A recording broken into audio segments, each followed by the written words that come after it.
موعظه‌ای که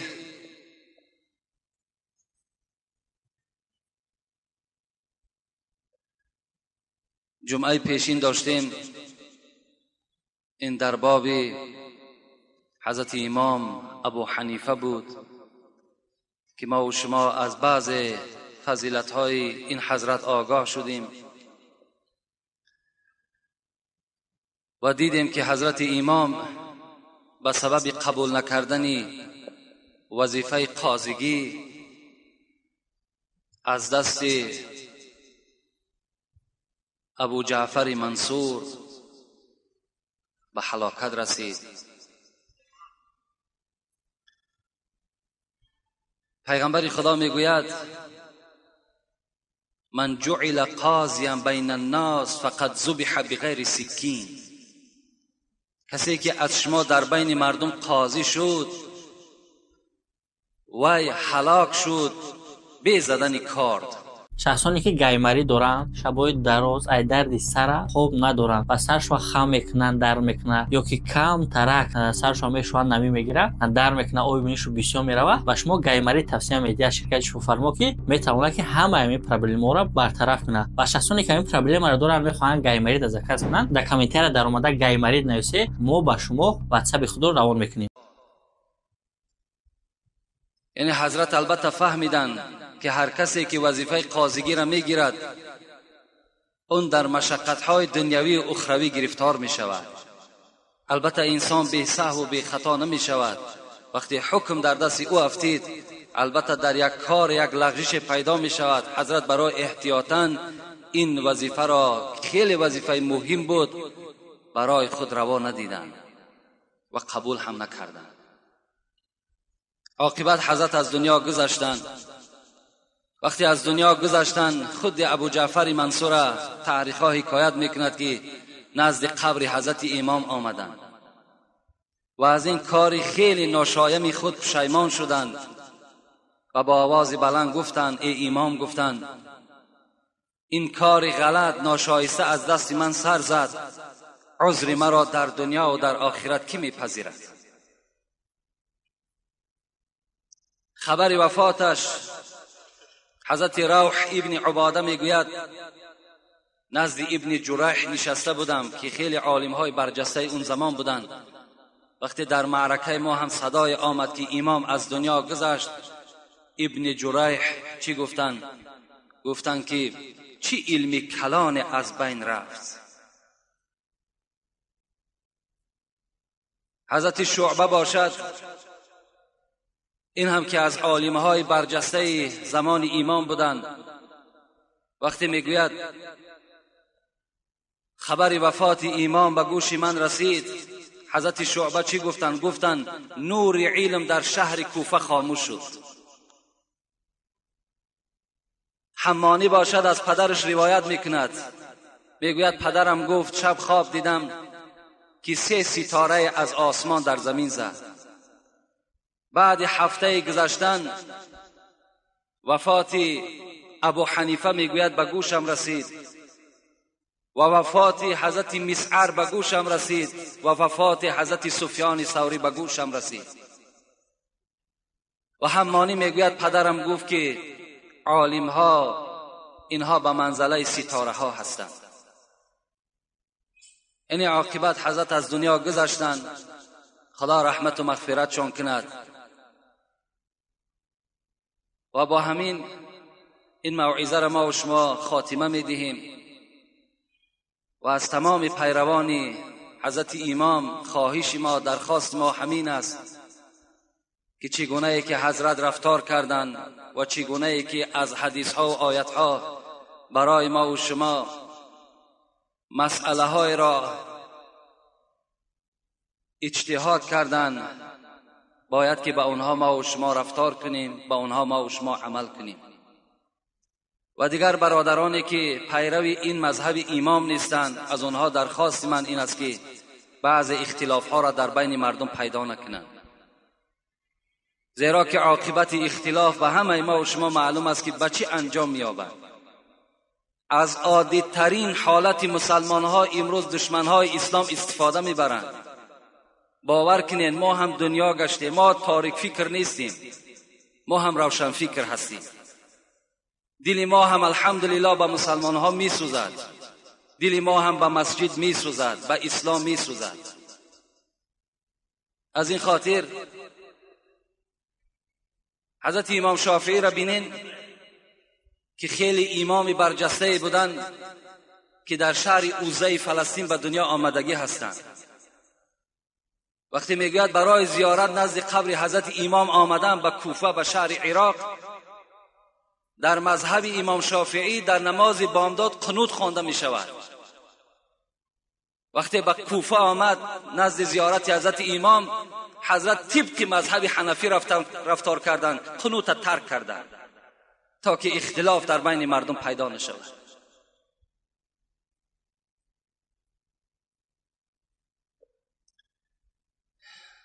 امروز موعظه‌ای که داریم، باور کنید قریب از 70 دانه سوالم زیاد نزد ما موجود است و یک قسم او را برای شما خواستم جواب بگردانم. و در داخل این سوالها خیلی با سوالهایی که زیادی و نادرکارم بودن، اونها را ما بیره کردیم و اونها جوابم نمیگیم. و بعضی از برادرهای ما و شما بعد این قدر دعوت‌هایی که در باب فضیلت مسجد ما سخنها گفتیم، باز البته یک سخنهای نسبت مسجد گفتن که او آدم‌ها که همه گناهگار هستند.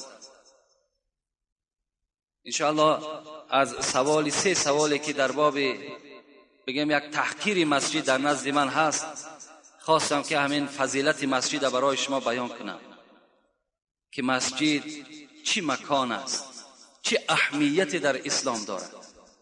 انشاءالله جمعه آینده خدا خواسته باشد در باب فضیلت مسجد و کسانی که در مسجد نماز میخوانند و کسانی که مسجد را بنا میکنند، کسانی که محبتی بر مسجد دارند، اونها چی ثواب و منزلت در نزد خدا دارند، البته جوابش به شما میگردانیم.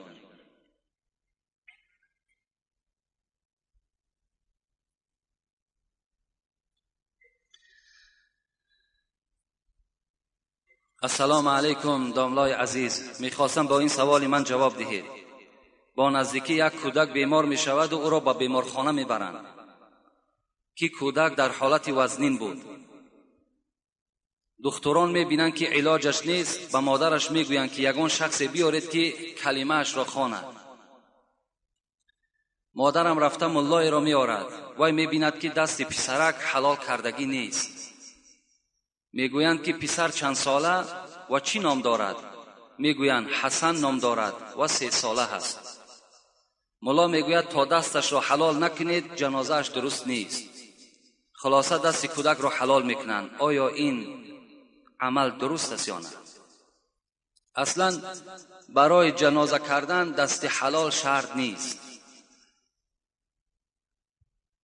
و برای تلقین کودک 3 ساله هم کلمه اشهد ان لا اله الا الله اشهد ان محمدا عبده و رسوله حاجت هم نیست. و دیگر این که ختنه کردن سنت است نزد حضرت امام ابو حنیفه و نزد دیگر ائمه های ما و شما واجب است. و خود ختنه این از حضرت ابراهیم و پیغمبر ما و شما آمد که با فرمان خداوند با ابراهیم امر کرد که ختنه کن، در حالتی که حضرت ابراهیم 160 ساله عمر داشتند. در 160 سالگیش میگوید چیکار کرد؟ ختنه کردند. و این عمل با تمام امت پیغمبر ما و شما سنت شد. بهتر و افضلش همین است که در روز 7 ختنه کرده شود. در روز 7 ختنه کرده شود، در روز 7 تولد همین فرزند نام گذاشته شود، در روز 7 همین فرزند موی سری او را تراشیده با وزن او باید که ما و شما طلا دهیم یا نقره دهیم دست ما نرسد. و در روز همین 7 باید که عقیقه کرده شود. بچه باشد 2 گوسفند، دختر باشد 1 گوسفند باید که ما و شما ذبح کنیم. خواه خام تلاشش میکنیم، خواه یک قسمش در خانه میخریم، خواه یک قسم دیگر شب به مردم تقسیم میکنیم. این کار ما و شما.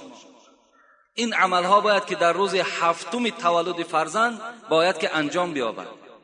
حتی من یک کتاب دکتری مصری را خواندم و حضرت میگوید که اگر ختنه چنان یک جهت طبی هم دارد که کسانی که ختنه میکنند از کسل سوزاک و سرطان نجات مییابند.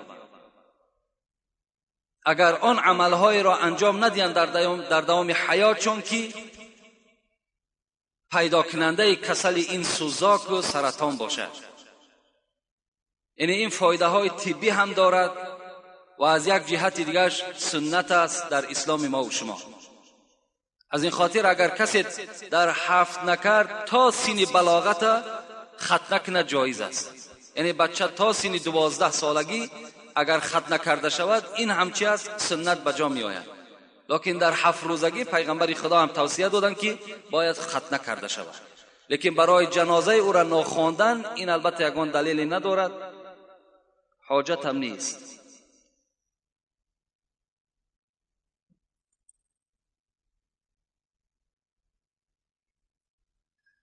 درود و رحمت خدا بر شما باد ای داملای عزیز. آیا کتاب انجیل خواندن یا او را در خانه نگاه داشتن چه خیل است؟ کتاب انجیلی که الحال در دست مردم ما و شماست، این انجیل اساسی نیست. این انجیل تغییرات زیاد یافته است. این انجیل الله که مردم همون خریستیانین بگیم تغییرات زیاد دادن، آن چیزی که به فایده های خودشان بود کردن. اگر انجیل اساسی باشد نام پیغمبر ما و شما در او انجیل باید که ثبت کرده باشد، ثبت شده باشد، چگونه که قرآن میگوید و اذ قال عیسی ابن مریم یا بنی اسرائیل انی رسول الله الیکم مصدقا لما بین یدی من التورات و مبشرا بالرسول یأتی من بعد اسمه احمد. این خدا در قرآن خبر میدهد که حضرت عیسی در بین مردم برآمد، بنی اسرائیل ده خبر داد که از بعد من پیغمبری میآید که نام او احمد است. این سخن در انجیل نیست. از این خاطر نه در خانه من درست است و نه برای انسانهایی که خط سواد ندارن برای اونها خواندن تماما منع است. جایز نیست که شما انجیل خوانید. حضرت عمر میگد بار یک پاره از تورات موسی در پیشش بود، میخواند که پیغمبر خدا نظر کرد، گفت چی میخوانی عمر؟ گفت تورات موسی هست. رسول اکرم میگه چهرش دیگرگون شد، گفت قسم به خدا اگر همین برادر موسی زنده میشد هر آینه از کتاب او دیده بهتر قرآن است، به قرآن چنگ میزد. یعنی امروز از تورات هم دیده، از انجیل هم دیده برای ما و شما مقدس و عزیز این قرآن است. قرآن چی به طریق حرفهای کریلی هم برآمده است، چی به حروفهای فارسیش هم برآمده است، چی عربیش هم برآمده است. مرحمت در این ثواب است. وقتانه در این کتاب‌هایی که الکی منسوخ شدند، کتاب‌هایی که تغییرات زیاد در داخلشان هستند، چی در کار میگذرونید؟ اینها را در خانه مسلمان ماندن خودش گناه است. نگذارین در خانه هاتون. در خانه یگان آدم انجیل پرست قرآن هست.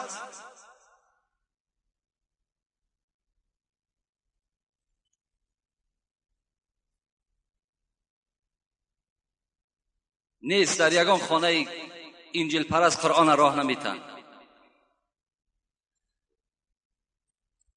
السلام علیکم داملای عزیز، من سوالی دارم. در محله ما در چند مرده خانه زنهای همسایه ما مرده را زیارت میکنند و دستهایشان را به مرده میرسانند و بوسه میکنند. جوابش را گردانید تا که زنهای محله ما درکدار شوند. و سوال دوم من همین است که از خدای متعال در حق من دعای نیک کنید که کارهای من مثل برادران مؤمن باورار باشد و زکات مال دادن را بر من هم نصیب گرداند. البته امروز این هم یک حساب مصیبت است که تمام معرکه های مصیبت ما و شما را زنها میگذرانند. یعنی یک مرد در همسایگی میگذرد، برای اون نه خویش است، نه تبار است، نه برادر است، لیکن پیش از شوهر یک رویمال دیگر در سر کشیدگی و نزد همون مرده در راست می شود. نه اجازت شوهر است، نه رخصت شوهر است، حتی شوهر هم درک ندارد همین زن در کجاست. و شما همتان وقتی همون زنها بر میگردن از مردخانه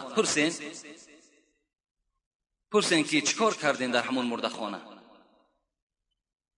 بجز در داخل همون مردخانه به غیبت، بغیر همون چقچقی که بین یکدیگر میکنن، باور کنین در اونجا هیچ مسئله مطرح نمیشود. همون یار و رفیقا و بگیم اهل اولادش بیچاره یک چی آبی چشم کنن میکنن، اینها فقط نظارت میکنن کنی کی میآید، کنی کی چگونه گریه میکند، چی خبرها در همون داخل است. خلاص نمیقدر کار دارن. از رفتن اینها و مرده ما و شما جنتی نمیشود. پیغمبر خدا میگوید که انس راوی این حدیث است: لما عرج بی مررت بقوم، وقتی که من شب معراج به سوی آسمان برآمدم با همراهی جبرائیل، نظر از دوزخ کردم. لهم اظفار من نحاس یخمشون وجوههم و صدورهم. پیغمبر خدا گفتند نگاه کردم یک قومی را که از مرد زن عبارت بود و ناخنهای اونها از متریال میس تیار کردگی بود، ناخنهای دراز داشتند. یخمشون وجوههم و صدورهم. پیغمبر میگوید با همون ناخنهای دراز میسین رویهای خود خونشار میکردند، روهای سینه خود خونشار میکردند. فقلت من هؤلاء یا جبرائیل، سوال کردم ای برادر جبرائیل اینها کی هاست که اینقدر حالت وزنین در گرفتار شدند؟ قال الذين يأكلون الناس یأکلون لحوم الناس. اینها کسانی هستند که در دنیا غیبت میکردند، در دنیا اخبار میچیندند. اینا همون طایفه هستند. و این زنهای ما و شما در همون مردخانه بجز غیبت، بجز چیندن اخبار همون اولاد دیگر چیزی ندارند. با سبب این قدم زدنشان چیکار میکنن؟ گناهگار میشوند، خلاص دیگر هیچ کار ندارند. میلش بسیار دلشان نمیماند خاطر همون زن همسایه، خاطر همسایگی رفت در همون مردخانه داخل شد، پس گردد بیاد از پای کاری خانه شود. شرط نیست که تا مرده را خیزاندن در همون اطراف مرده نشینند. اینش بس نبود که با امروز دستهای مرده را بوسه میکنن. او چی است که دستی او را بوسه میکنی؟ یا دستها را در وجود مرده میرسانند. من در چند معرکه دیدیم. بعد در چهره هاشون میمالند مثل که قرآن زیارت میکنی. این حرام است.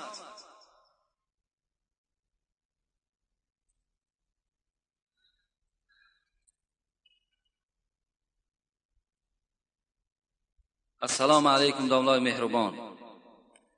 از این سوال من آزرده نشوید، زیرا که این مسئله ها باعث شبهه در دل انسان قرار میگیرد. با احترام، مخلص شما از واسه. خداوند در کدام مکان و مقام جای دارد؟ بعضی ها میگویند که او در عرش است. التماس به ما فهمانید.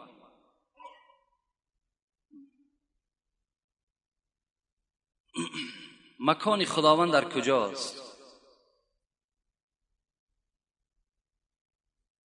میگردیم به تاریخ حضرت امام ابو حنیفه. حضرت میگوید بار خواب دیدم یک خوگ میخواهد که بدن خود را در پوست یک درخت، در تن یک درخت مالد، لکن شاخچه های همون نوده های همون درخت این خوگ را چنان زدند که از پیش درخت دور شد. در خواب دید میگه حضرت امام. وقتی میگوید بیدار شدم، نزد استاد خود حضرت حماد آمدم، بینی ابو سلیمان. نگاه کردم که استادم خیلی غمگین است، حالتش ناخوب است. با دل گذرانیدم که چی مصیبت بالای استادم آمدگی هست. از او پرسان کردم چرا حالتی ناخوب داری؟ گو الحال گفت نزد پادشاه گفت یک گروه از بی خداها جمع شدند و با پادشاه میگویند که این طبیعتی که در دنیاست، این از ماده به دنیا آمده است، این خدا نه آفریده است. و در دلیل های زیاد داریم. کدام عالمی که داری مرحمت با او عالم ما بحث میکنیم. حماد میگوید که این پادشاه مرا اختیار کرد. اما خدای داریم که وی با چشم نمیبینیم، خدای داریم که به دست وی قپیده نمیتوانیم. برای این انسان هایی که خدا ندارند، با اینها چگونه من اثبات کنم؟ اینا چیزی را میبینن باور میکنن، چیزی را نبینن باور نمیکنن.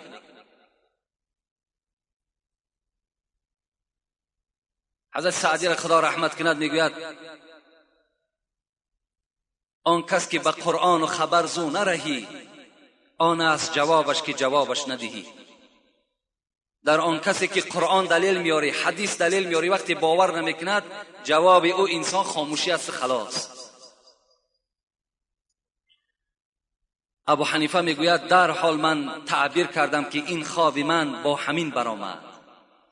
یعنی این خوگه که من در خواب دیدم همان رئیس بی خدا هاست که نزد پادشاه وجود دارد. و این درختی که این خوگ خواست خود را در تن این درخت مالد، این درخت استاد من حماد است. و آن نوده هایی که این خوگ را زد این شاگرد او ابو حنیفه است. گفتن حضرت غمگین نشو، من با اونها بحث میکنم. اگر من بحث کردم و غالب آمدم میگویند خدا بر استاد این رحمت کند، و اگر مغلوب شوم میگویند که یک شاگرد خردکه بود و در دل مردم هیچ دیدگی پیدا نمی شود، زیرا من کودک هستم. و اگر شما مغلوب شوید این یک مصیبت در شهر کوفه می شود. حضرت برای ما یک دعای ده، ما با این بی خداها بحث میکنم. وقتی نزد این ملحدین رفت، یعنی آدم هایی که در نبودن خدا عقیده داشتن، این سوال اونجا پیدا شد. سوال کردن، 10 سوال دادن حضرت امام. گفتن همون خدایی که تو پرستیش میکنی در کجاست؟ حضرت گفتن این مکان ندارد، خدای ما مکان ندارد، در همه مکان خدای ما وجود دارد.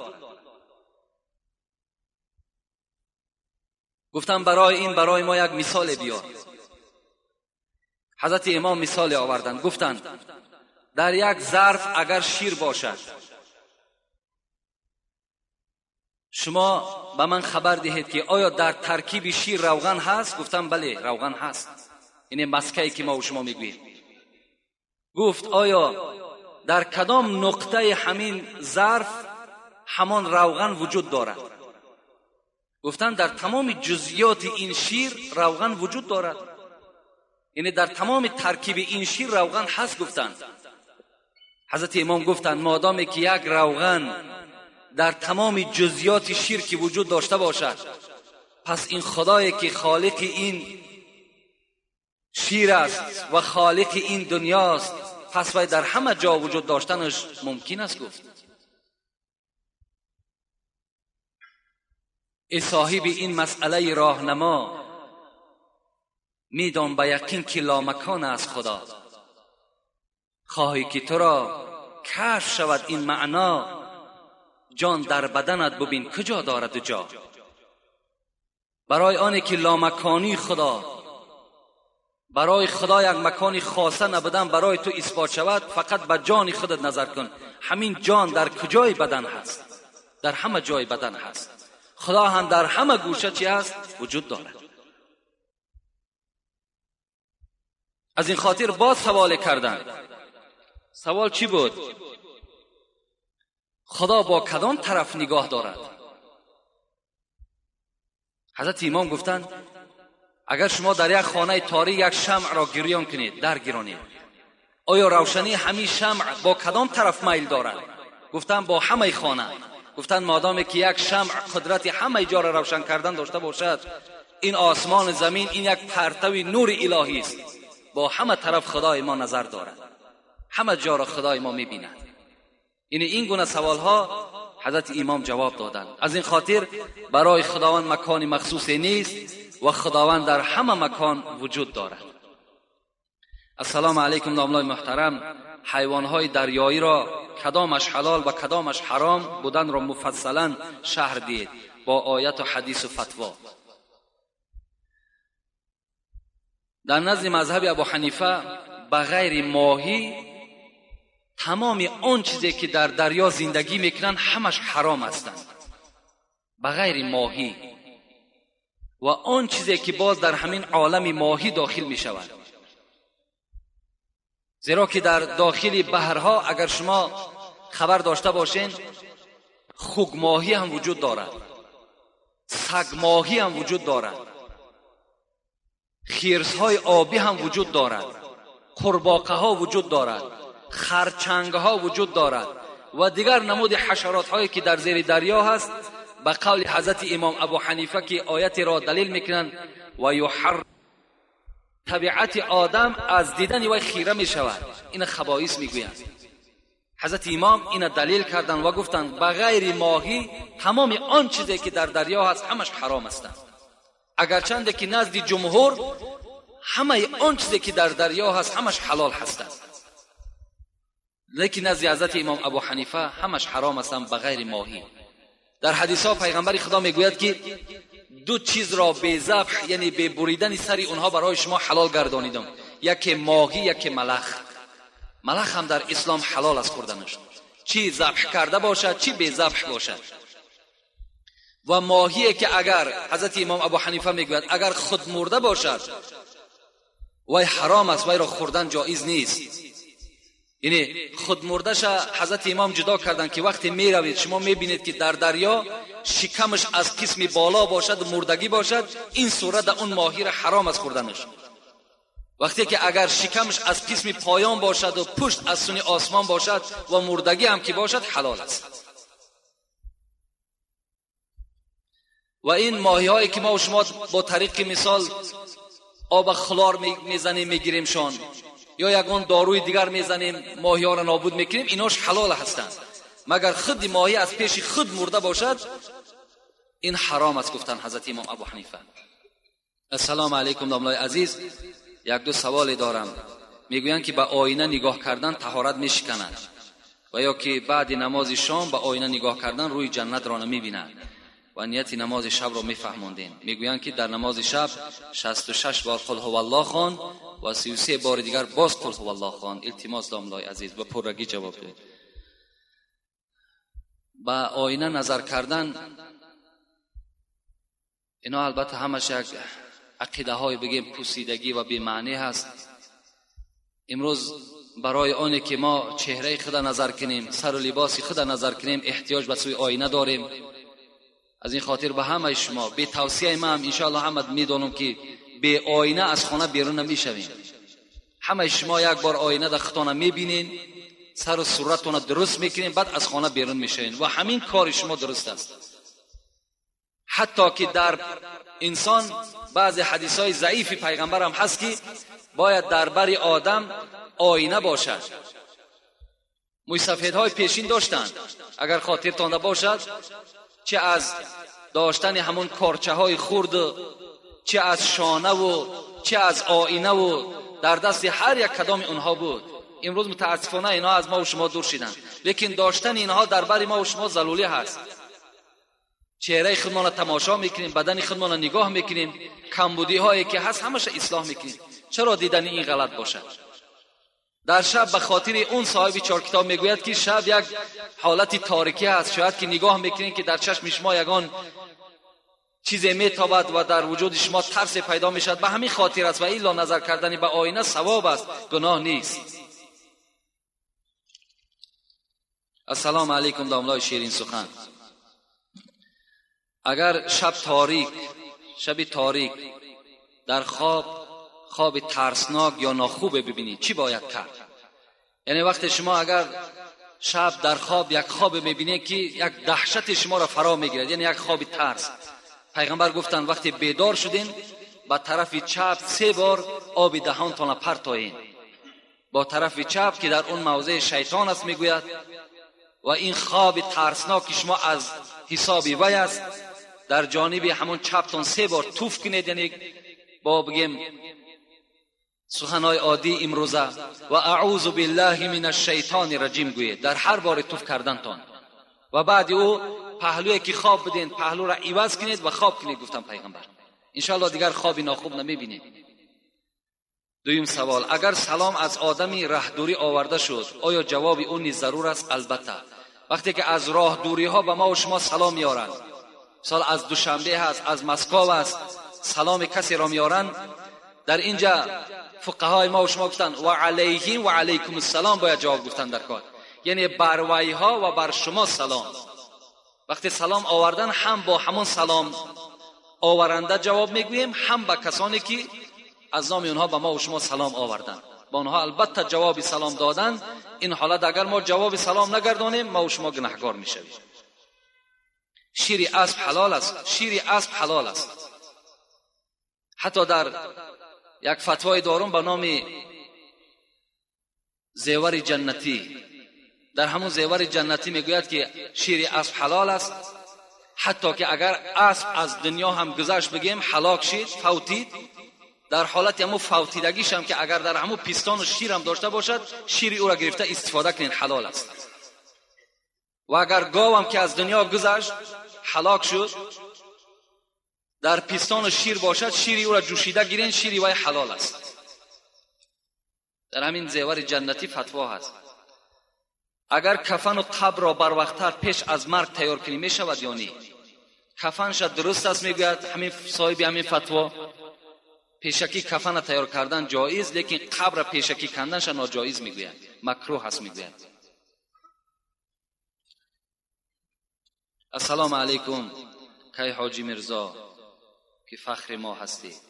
همین سوره بسم الله الذی لا یضر مع اسم شیء فی الارض ولا فی السماء و هو السمیع العلیم، این سوره رو میگن بعد بامداد و شام خوانید، بسیار خوب است.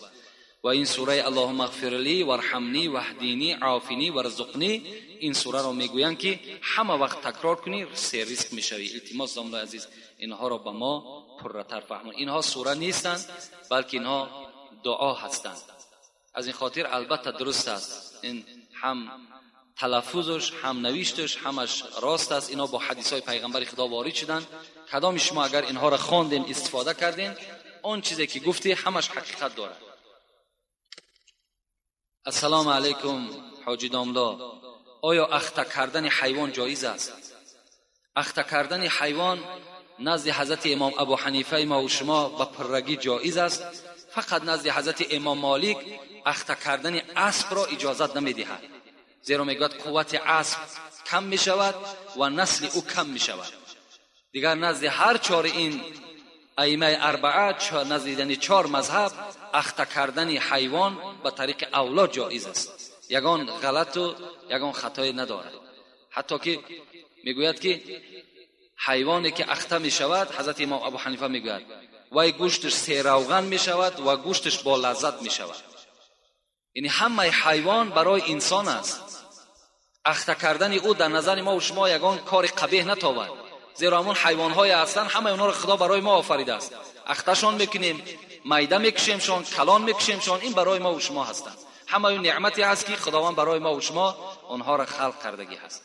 حتی امروز ببین برای مردم دهقان همون اخته کردن همون بقه‌هایی که هسته چقدر یک خاصیت خوبی آورده است که بجای همین تکنیک‌های زیر زمان کار داده است.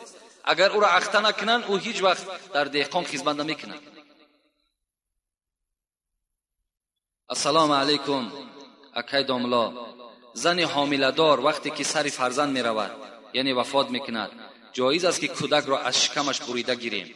رحمت خدا بر شما. جایز است. وقتی که اگر میبینین که زن حامله دار از دنیا میگذرد در حال شما میتوانین که شکم او را پاره کنین. البته برای این با متخصصا لازم است، پاره میکنن و کودک از شکم او میگیرن. در بعضی روایت ها میآیند که حضرت امام ابو حنیفه را پرسیدند ای امام آیا یگان فتوای دادی که در او پشیمان شده باشی؟ حضرت گفتم بله یک فتوا دادگی هستم، لکن عاقبت همون فتوا را نمیدانم که چی شد. گفتن چی فتوا دادی؟ گفت بار یک شخص پرسید که یک زن حامله دار است آیا اجازت میدهی که در حالت فوت او ما شکم او را پاره کنیم این فرزند گیریم؟ گفت بله. گفتن حضرت امام گفتن بله شکم او را پاره کنیم فرزند گیریم. در همان گفت من در حیرت ماندم که حال همون طفل و حال همون مادر چی شد. این فرزند، این جوانی که میگه سوال کرد، گفتند امام گفتند این شبهه را از دلتان دور کنید که همون جوان من هستم که با فتوای شما از شکم مادر من صحت و سلامت برآمدم. یعنی مادر من در حالت نزع جان بود، از دنیا گذشت، مرا پاره کردن، از شکم او گرفتند. امروز یکی از عالم‌های برجسته هستم. السلام علیکم داملای عزیز، من یک خواهر اسلامی شما هستم. یک سوال دارم. آیا برای شوهر از رنگ و بار حاضر زمان استفاده کنی جایز است؟ یعنی کسمتیکا. یعنی یک خواهر اسلامی سوال کرده است که از کسمتیکای حاضر زمان بگیم، از همین داروهایی که لبها دا میشکند، چهره هاشون دا میشکند، برای شوهرها استفاده کنیم جایز است یا نه جایز است؟ اگر برای شوهر هر رنگ باری که زن خودش را میدهد، آرا و تارایی که میکند برای در دل شوهرش جایگیر شود، برای محبت شوهر برای او زیادتر شود، برای اون که شهوتی مثال مرد کشاده شود، هر رنگ باری که میکند اجازت است. لیکن من به این خواهرای عزیز و به تمام آن زنهایی که از ما و شماست توصیه ما چی هست؟ من میخواهم که در جای کسمتیکا اخلاق خوب حمیده داشته باشند. در جای کسمتیکا احترام شوهر را به جا بیارن. در جای کسمتیکا وقتی که شوهر پاشه در همون پاگای خانه که مان، با یک چهره خندان، با یک قوقهای کشاده او شوهرها را پیشواز بگیرند. این بهترین رنگ بار است. باور که همین زنها هم به خود یک سیر دارند، مردها هم سیرشون همین است که وقتی زن او را پیشواز میگیرد، وقتی زن با او مهربانی میکند، این در دل شوهر البته به البته مهر بگیم دوستی نسبت همون زن خودش پیدا می شود. از این خاطر بهترین کسمتیکا، بهترین رنگ بار این است که شوهرها را احترام کنند. باور کنین همین کسمتیکای حاضر زمان همش خیمیه هست. چی در همون چهرهش میمالد، چی در لبهاش میمالد، عاقبت باید زلال میدهد. امروز همون زنهای پیرانسالی که در جوانی استفاده کردند، اگر شما اهمیت داده باشین، چهره‌های همونها دیگرگون است. چهره‌های همونها دیگرگون است. من از تمام خواهرها التماس دارم که چهره‌ها را به آب طهارت نورانی کنید. چهره‌ها را به نمازهای شب نورانی کنید. پیشانی را در زمین بمان، در شب در ساعت 3 و 4 خیز و سوی خدای خود زاره و تولا که در حق شوهر دعا که انشاءالله در چهره تو چی در دنیا و چی در آخرت یک نور روشن می شود که تمام این کسمتیکه های دنیایی همه چی هستند عاجز هستند.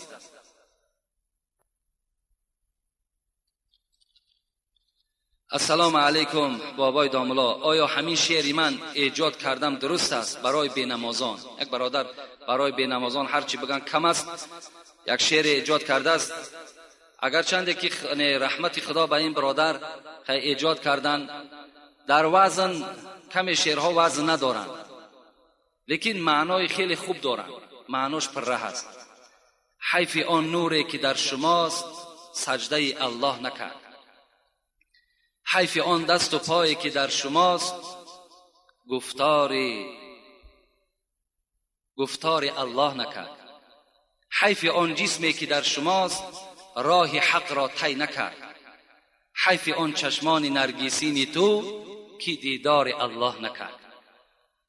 یعنی معناهای خیلی کلانی دارد، لیکن وزنها ندارد شعر، وزن در کار برای شعر.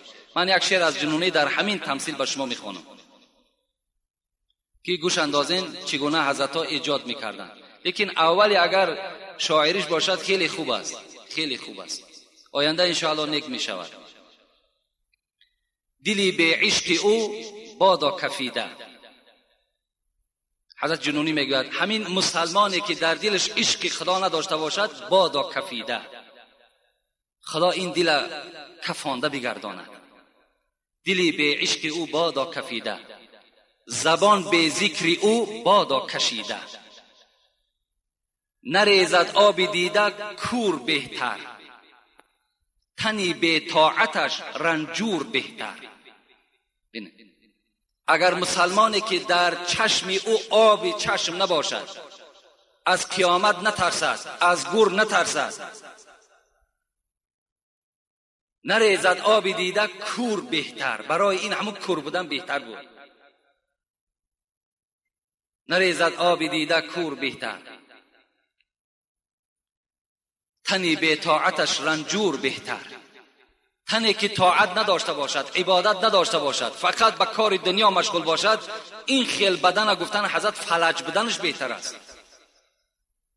بود بر مرده غافل کفن حیف، به حلق کشته دنیا رسن حیف. دنیا، انسانی که از دنیا غافل میگذرد برای او کفن حیف میکنه.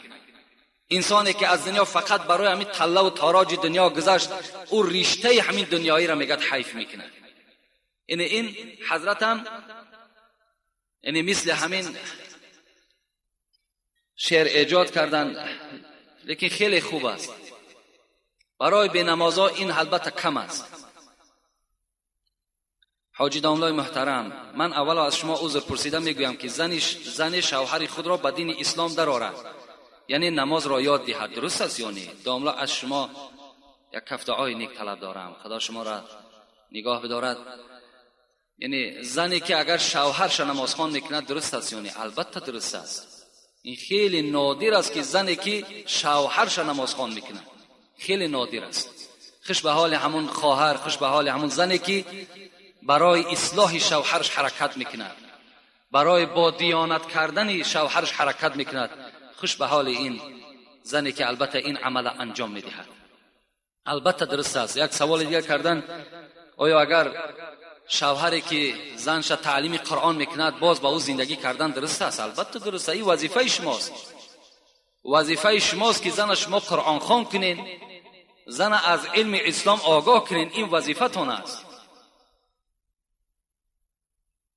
او حکم شاگردی را نمیگیرد، او تا همون مردن شد او زن شماست. شاگرد شما هم که باشد غلط هم ندارد، هیچ یگان جای غلطی نیست. السلام علیکم بابای حاجی، به سوال من جواب دهید. تسبیح ها را در دیده ها میمالند، چی معنی دارد؟ دویم، زن در دنیا 2 3 4 شوهر میکند، در جنت همراه کدامش میباشد؟ انا زنهایی که در دنیا 2 شوهر میکنند، 3 شوهر میکنند، از پیغمبر خدا پرسیدند این سوال است. حضرت گفتند که با شوهر آخرش در جنت است. کدام شوهری که با او در آخر حیاتش یک جا بود، با همراهی او در جنت است. در بعضی روایت ها میآید که کدام شوهری که خوش اخلاق بود، این زن همراه او هست. ابی دردا میگوید وقتی که از دنیا گذشتن با شوهر خود، با زن خود گفتن که شوهر نکن اگر تو بخواهی که در جنت همراه من باشی. این مطلب از این سخن ابی دردا هم این است که زن با آخران شوهر خود در جنت است. و تسبیح را در دیده ها مالیدن، اینها یعنی کاری غلط خطا هم بگیم خطا نمیکنیم. تسبیح گردانیدن ثواب. تسبیح گردانین. از گپ بیهوده همون سبحان الله شما میگوین هزارها بار بهتر است، لیکن بعد تمام کردن اونها را بوسه کردن در دیده ها مالیدن، اینش غلط از گناه است. فقط شما قرآن در دیدتان مالید، فقط شما قرآن بوسه کنید. و یک سنگ است، آیا بوسیدن چی لازم است؟ برعکس در فتواها میگن قبر، حتی قبر پدر که یک قبر خیلی محترم است، همون قبر بوسه کردن حرام است که وای از خاک عبارت است. وقتی که میگه حضرت عمر طواف خانه کعبه میکردن، همون نزد سوراخی آمدن، جایی که حجر الاسود ایستادگی هست، و همون حجر الاسود گرفتن و بوسه کردن و گفتن قسم به خدا ای حجر الاسود، من دیدم که پیغمبر تو را بوسه کرد و الا من تو را بوسه نمیکردم، تو یک سنگی هستی، از دست تو هیچی نمی آید. السلام علیکم بابای داملا، همین سوال ما را با پررگی جواب بده. من بسیار در نماز غلط میکنم. اگر پس بخوانم، اگر نماز را کمکک بلند بخوانم خطا نمیکنم. یعنی نماز بلند خوانم غلط نمیکنم، پس بخوانم غلط میکنم. من دخترک هستم، میگن آواز دخترک سطر هست، من چی کار کنم؟ باز یک سوال دیگر. بابای داملا، من میخواهم که جنازه را پیش از نماز بخوانیم، برای آنی که بسیاری کسها در نماز جنازه اشتراک نمیکنند. خداوند این خواهر باز توفیقش زیاده بگرداند. یعنی همه وقت باید که جنازه های ما بعد نماز شوند، زیرا پیش از نماز جمعه وقتی ما جنازه میکنیم اکثر مردم جمعه را میپرتویند، از پس نماز جنازه میشوند. اینجا ده همشون گناهگار میشوند، زیرا فرض عین ماندگی مثال از پای یک فرض کفایه میشوند.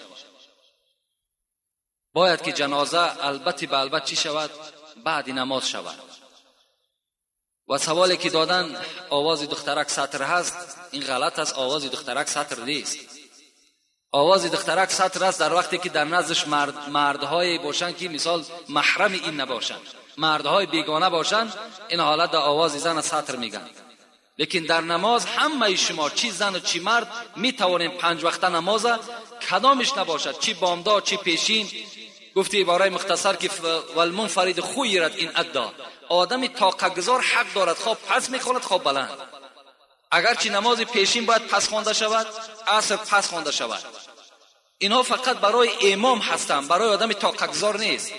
برای آدمی طاقت گذار میتونید با تمام آواز در خانه بخوان، چی پیشین باشد چی عصر باشد. نمازهای بلند میتونیم پس بخونیم، بلند یعنی اختیار شما هست اگر طاقت گذار باشین. این بلند خواندن و پس خواندن فقط برای همون خطیب است، برای ملا است، برای امام است، برای شما نیست. همه تون میتونیم بلند میخونیم پس میخونید، این حق شما هست اگر در خانه نماز ده تنها گذار باشین. السلام علیکم داملای محترم حاجی مرزا. بعد از سلام خواهش میکنم که به این 2 سوال من جواب بدهید. در ماه سفر لباس در تنت اگر بسوزد پوشیدن وی باز درست است یا نه؟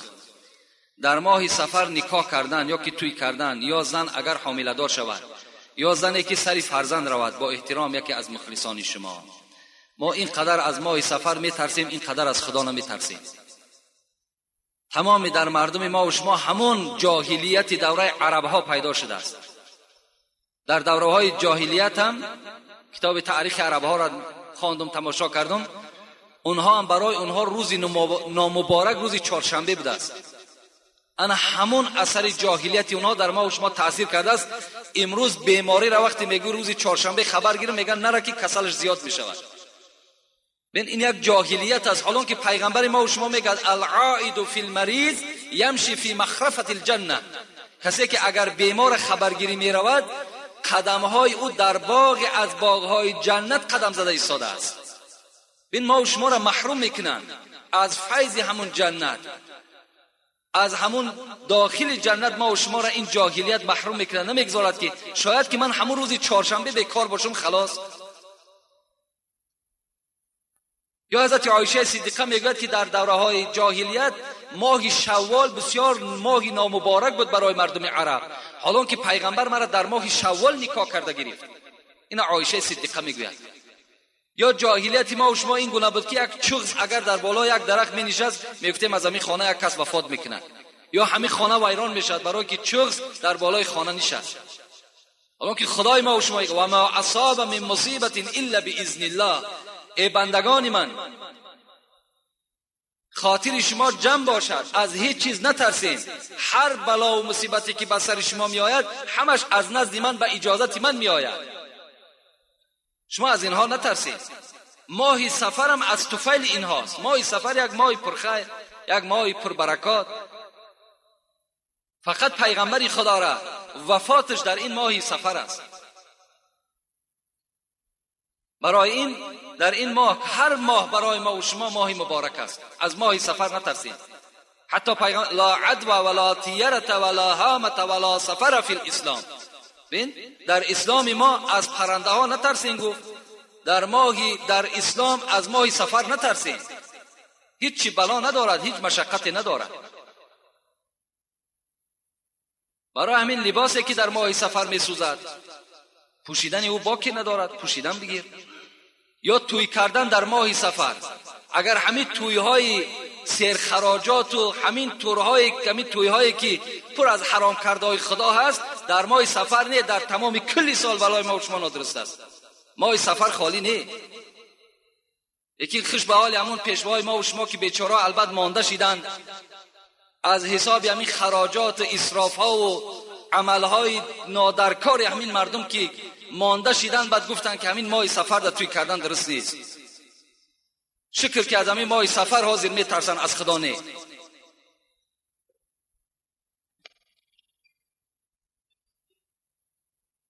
السلام علیکم دامنای محترم، از شما خواهش میکنم که با سوال من جواب گردانید. پدر و مادر حضرت امام اعظم کی بود؟ اینها را ما گفتیم گذاشتیم. از آینه نیلگون نماز بامداد یا پیشین و غیر نمازگزاری را میخوانند. از قفا اینها نماز خواندن درست است یا نه؟ درست نیست. از بالای تلویزیون وقتی که شما یک نماز میبینین و با آنها اقتدا میکنین، نماز شما فاسد است، نماز شما درست نمیشود.